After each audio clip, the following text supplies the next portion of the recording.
O BOPE tem um exemplo muito interessante. O BOPE, ele conseguiu evoluir muito institucionalmente. Por quê? Porque ele tem uma linha de sucessão natural. Eu não vou ser comandante do BOPE tão cedo e possivelmente não serei. Por quê? Porque tem muita gente na minha frente competente. E por que lá evolui? Porque o cara que assume no lugar do atual comandante Coronel Aristeu, ele só vai dar continuidade ao processo. Isso politicamente não ocorre, e nas instituições que são mais vulneráveis, como as polícias, isso também não ocorre, porque quando muda o governo, muda o secretário, muda o comandante, e ele vai ter que se alinhar para se manter no cargo a estrutura governamental que assumiu. Sim. Porque se você olha a demora no judiciário e a dificuldade do Ministério Público de atender a demanda é absurda. Então por que eles estão ganhando muito com pouco efetivo? Beleza. Só que essas classes, por elas terem muito poder de barganha, o político tenta mudar isso e tem exemplo, não vou citar, mas tem exemplo que luta, político luta contra isso em Brasília. Meu amigo, o cara é massacrado. O cara é massacrado. Entendeu? Agora, quando você traz isso para a segurança pública, né? Eu só não concordo com um ponto. É que o gestor não dá o resultado devido. Não é isso? Eu tenho que tomar cuidado com o discurso superficial, por quê? Porque segurança pública é muito mais do que polícia. Eu posso ter uma tropa extremamente efetiva, e aí eu vou dar o exemplo do BOPE, que foi onde que eu passei mais tempo, tem efetividade, trabalha pra cacete, opera, os resultados só aumentam de ano para ano, e a situação geral, macro, piora. Entendeu? Nós temos excelentes comandantes que o cara vai para lá, assume uma área de policiamento, melhora os índices, né? Com a equipe, não é o comandante sozinho, a equipe toda, né? O cara trabalha pra caramba e o índice piora. Hoje eu estava discutindo exatamente isso. Métrica de segurança pública. Será que a métrica ideal de segurança pública é apreensão de fuzil, como as polícias do Rio faz? Esse ano batemos os recordes de 600 fuzis. Prendeu 600, parceiro, porque de repente está entrando 1.800 e antes entrava 1.000. Isso é um fato. Por quê? Porque a comunidade que há 3, 4 anos atrás não tinha um bico, não tinha nem uma pistola, hoje tem 3, 4, 5 fuzis lá. E aí, a polícia está produzindo mais, está aumentando o rendimento, mas não significa que a segurança pública como um todo está melhorando. Porque é muito complexo você avaliar. Uma coisa é dado de segurança pública, outra coisa é sensação de segurança pública. São coisas distintas. Eu entendo, irmão. Eu entendo. Entendeu? Então, assim, essa avaliação, ela é mais complexa. Ela é mais complexa. Eu tenho certeza, Glauber, que no dia que eu tiver meu primeiro comando, dependendo do ponto de vista, será ruim.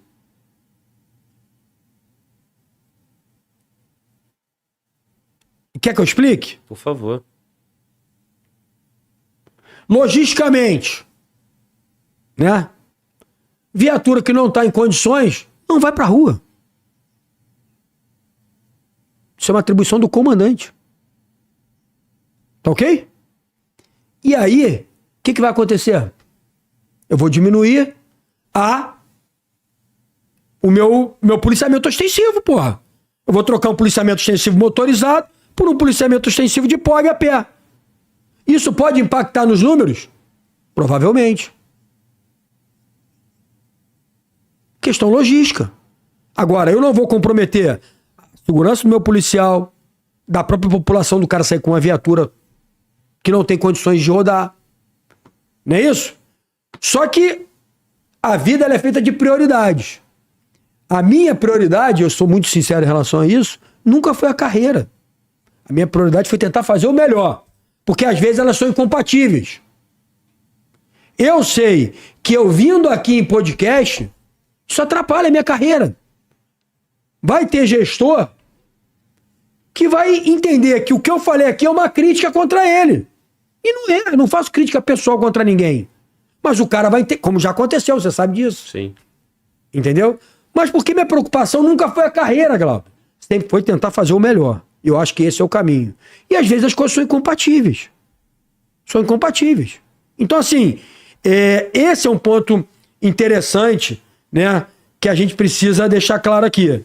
Então, nem sempre o que tá dando certo é o certo. Nem sempre o que tá dando certo é o certo, parceiro. Então, assim, eu nunca flexibilizei as minhas condutas. Nunca flexibilizei. É isso, é aquilo, né? Pode, não pode. Porque senão você cai numa armadilha muito perigosa que eu vi acontecer no passado. Em relação às milícias, que eu sempre fui muito crítico. Se for pegar minhas primeiras falas, eu sempre falei isso. Milícia e tráfico é a mesma merda.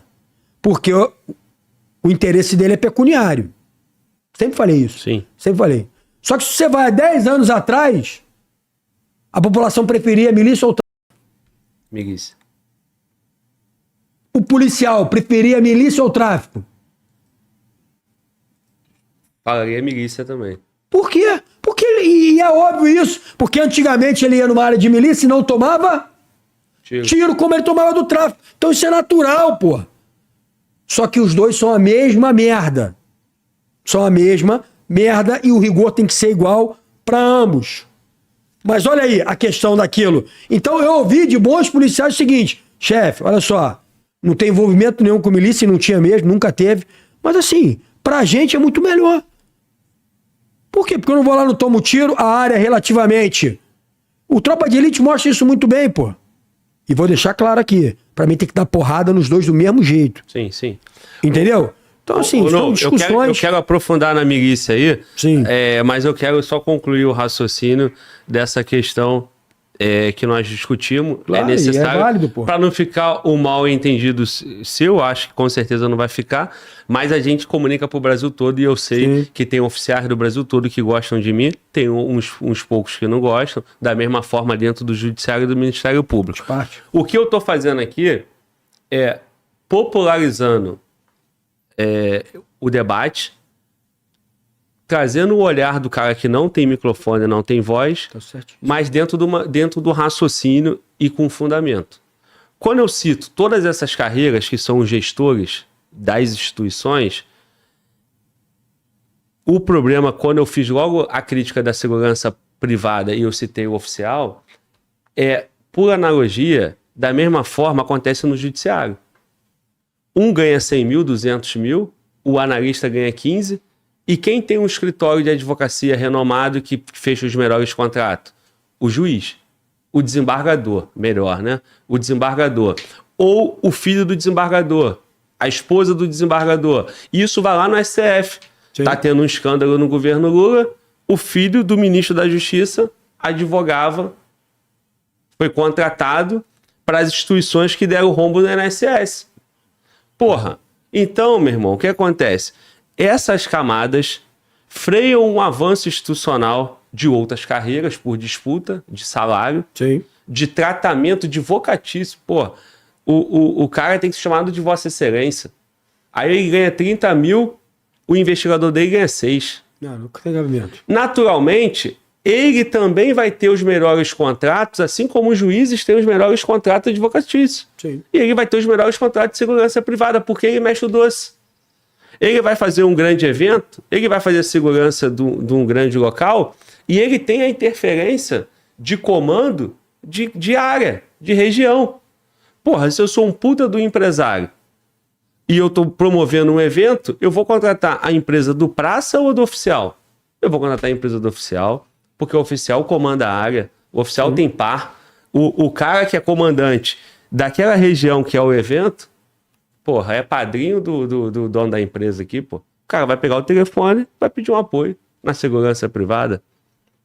Então, cara, da mesma forma que o juiz vai ter uma interferência lá no Tribunal Superior, porra, eu tô contratando o escritório da filha do desembargador que vai decidir, porra, a minha causa. Então, cara, isso é Brasil.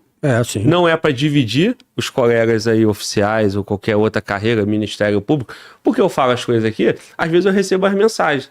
Certa vez eu recebi a mensagem do camarada: pô, tu tá dizendo então que promotor, o cara promotor do Ministério Público, promotor de Ministério Público é isso, aquilo? Eu olhei, peguei a informação, refleti, nem respondi, porque eu não vou me dispor com o cara também. Pô, tá se preocupando com isso? Vai mudar porra nenhuma, tá entendendo? Mas assim, porra, eu tenho certeza que eu não tô falando besteira que tem um fundamento. Se a gente não tratar isso também, nós não estamos resolvendo com as ferramentas que nós já temos. Porque ela tá E o tratamento é muito simples, é proibir, pô. Proibir, como outros países fizeram. E assim, até porque tem conflito ético, né? E em relação à questão da disparidade salarial, isso tem que ser resolvido para ontem, cara. Só que, como eu te disse, essas classes mais abastadas, vamos dizer assim, elas têm um lobby político muito maior, ela tem dinheiro, normalmente é sinônimo de poder, né, cara? Então, isso é muito complicado, mas dá para você mexer. Dá para você mexer, tem boas propostas, né? Mas passa por questões políticas. Mas valeu, aí, o debate lá, é bom, isso aí Vamos lá, então assim...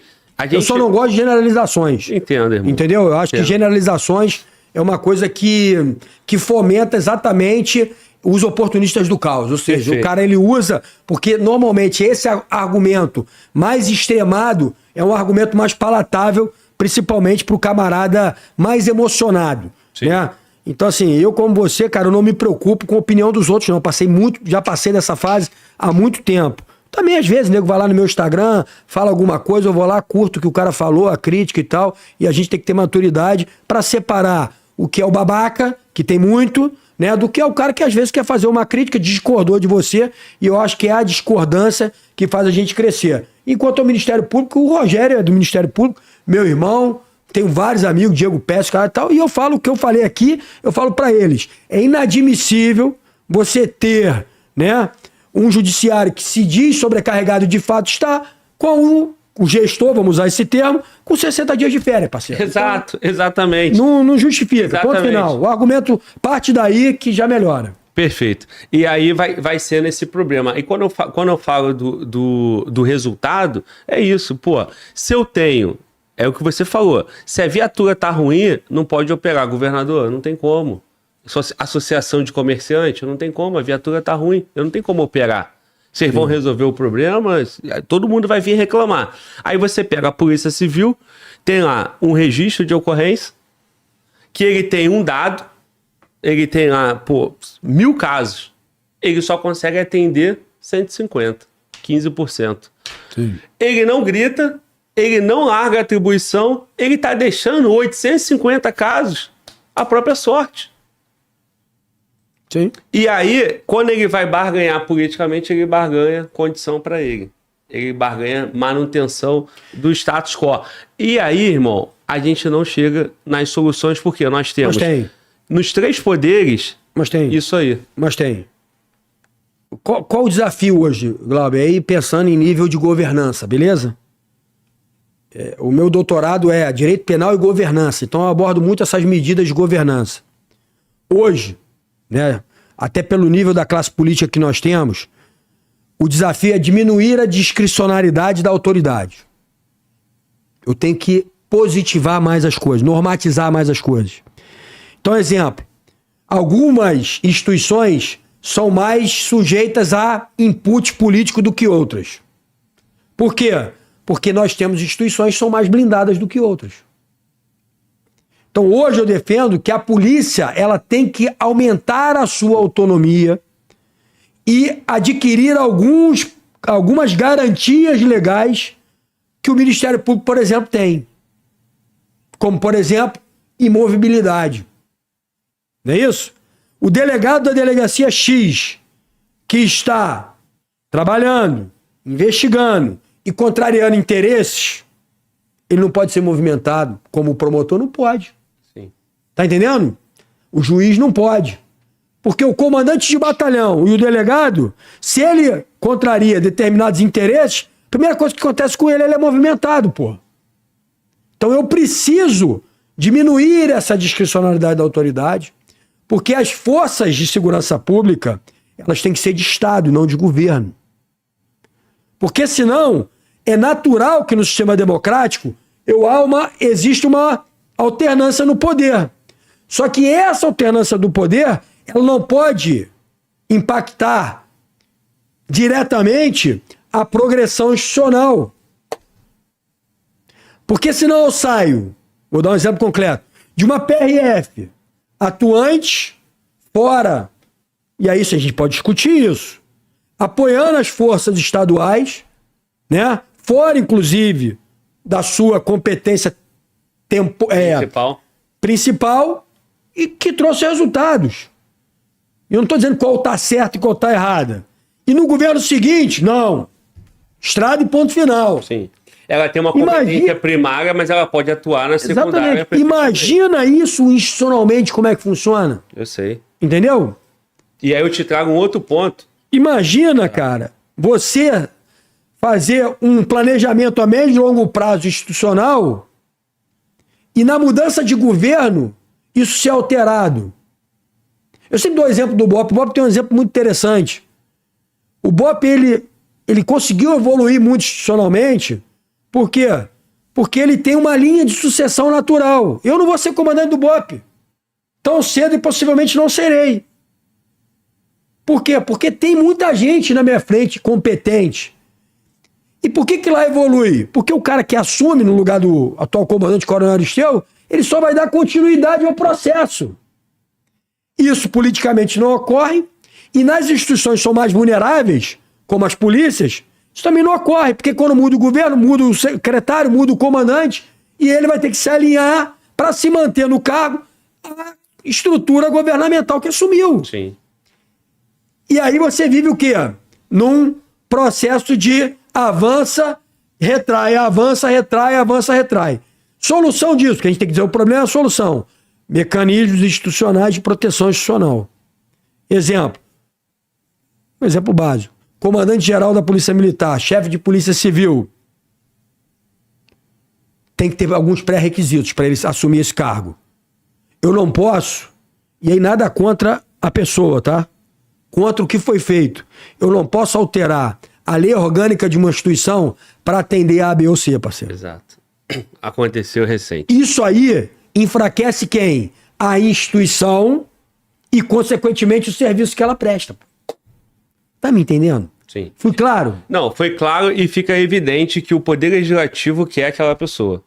Sim. Porque ele provocou uma mudança legislativa. Sim. Foi isso, não foi? Foi. E aí, beleza. Mas vamos lá.